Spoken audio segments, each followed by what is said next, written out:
Jim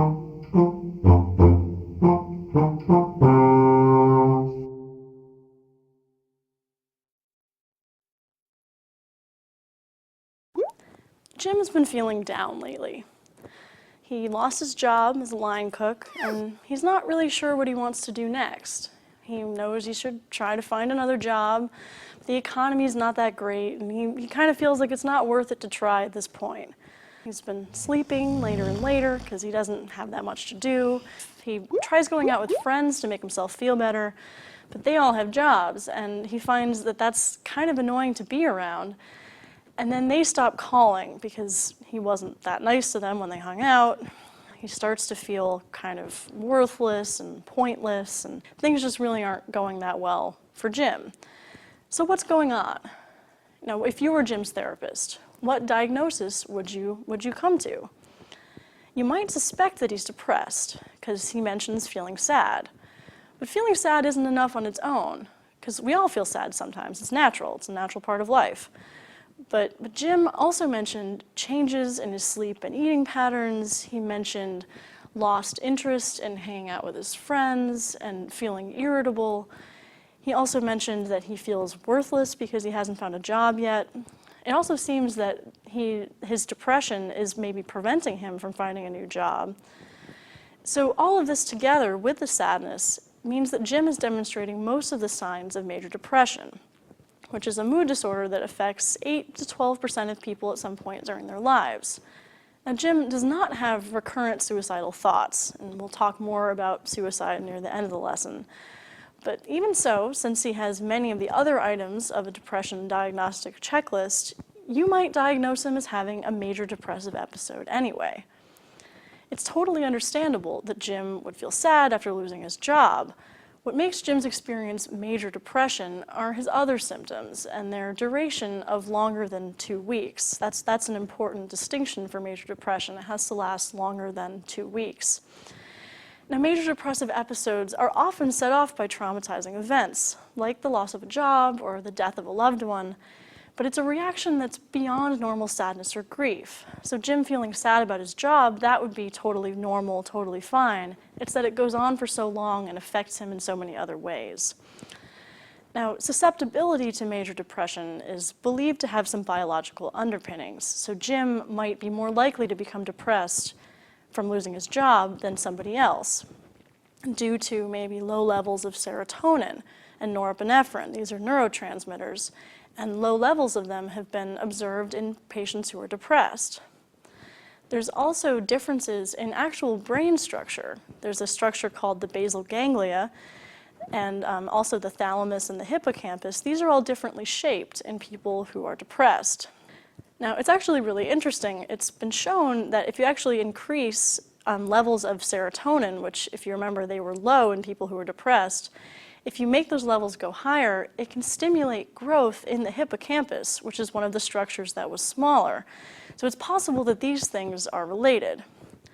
Depression is associated with certain psychological traits as well. General low self-esteem, negative emotions, a tendency to blame yourself for bad things that happen. It's also been associated with social isolation. Now, it's not clear whether social isolation actually causes depression or depression causes social isolation. You remember that Jim's friends didn't really want to hang out with him much because he wasn't that friendly or nice when he was feeling depressed. Now let's talk about Sandra. Nothing out of the ordinary has happened to Sandra lately. She is still happily employed, but she's been unhappy for a long time and has symptoms similar to Jim's, but a little milder. Now, if you were Sandra's therapist, you might diagnose dysthymic disorder. And this is a milder, more long-lasting form of depression. So if she's been experiencing depressive symptoms for over 2 years, but at a sort of a milder level than someone like Jim, you might diagnose her with dysthymic disorder. And it's treated basically the same as depression, but it's just a lower grade and longer lasting form of it. Now, if we imagine mood, and these are mood disorders, let's remember, if we imagine mood as a spectrum, depression and dysthymia both make people sort of hang out for longer in the depressive end. Bipolar disorder is just what it sounds like. it makes people hang out at both ends or poles of this mood spectrum, the depressive end and the sort of manic high energy end. Now, they have episodes similar to those in major depressive disorder, the low affect, feeling bad about yourself, all of that stuff, followed by periods of what's known as mania. Mania is characterized by a feeling of basically being high, decreased need for sleep, inflated self-esteem, fast speech, agitation. Some extremely manic episodes can even have some psychotic symptoms like delusions or hallucinations. This is pretty uncommon, but it can happen in really extreme cases.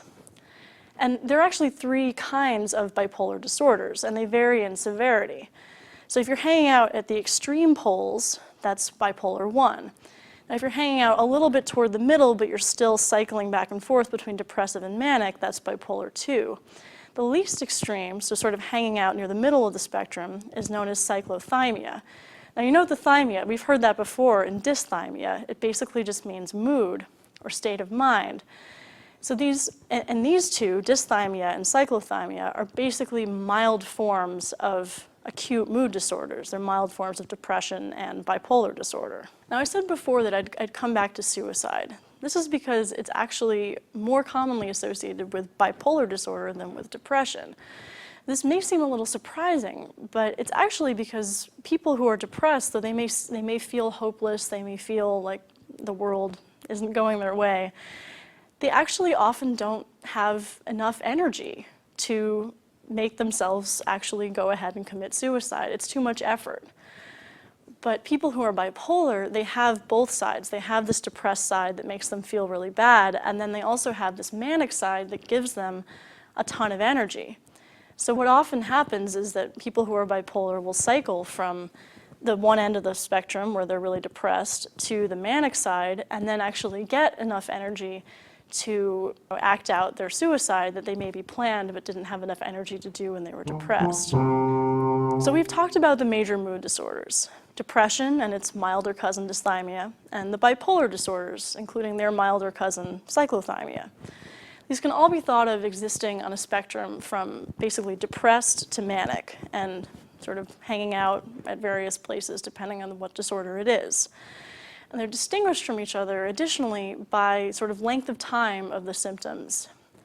And suicide is something that people with these conditions are at more risk for, although it's actually more common in bipolar disorder than it is in depression.